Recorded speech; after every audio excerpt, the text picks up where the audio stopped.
来看高雄的盐埕区一间老牌的便当店，有民众反映讲，一个排骨便当3项菜佮加卵，就要175块，实在伤贵咯。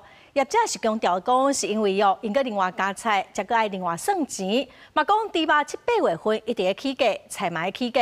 业者是讲因拢家己先吸收成本，压力嘛真大。营业进前，工作人员无用猪肉片炒菜。高雄盐埕区这间便当店阿英排骨饭，还未开门就有人去排队，所有民众买到175块的排骨饭便当，直接讲起了伤咸啊！在网络上引起讨论。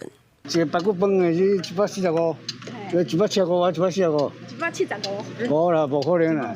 有民众认为价销伤悬，店家解释是因为加买青菜，店内自今年1月起，排骨饭卖100块拢无起价，只是加买一份菜加15块，加山药菜加价65块。消费者若个加买一粒汤，才爱175块。猪肉也很贵，老板娘也是先自己吸收，然后老板娘是说她要涨价就会，这个波动就是涨很久，然后却又掉不下来，她才会去做涨价的决定。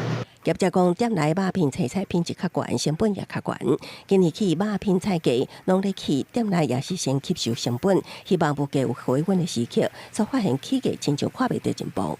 当然跟以前比起来是，除了现在是比较贵啊。还好吧，都是每拢安尼啦，都一样啦，每样东西都很贵啊。最近猪肉起上明显，5月底平均每公斤的猪肉价销100块以下，7、8月平均价销每公斤拢超过100。也互业者一直讲价袂消。中原普渡中秋节即寡猪肉需求增加的节日，更较互猪价继续起。高雄有团线业者希望用鸡肉取代猪肉，营养素菜单转为设计，鸡肉品行加厂商强度难关。公视新闻采访报道。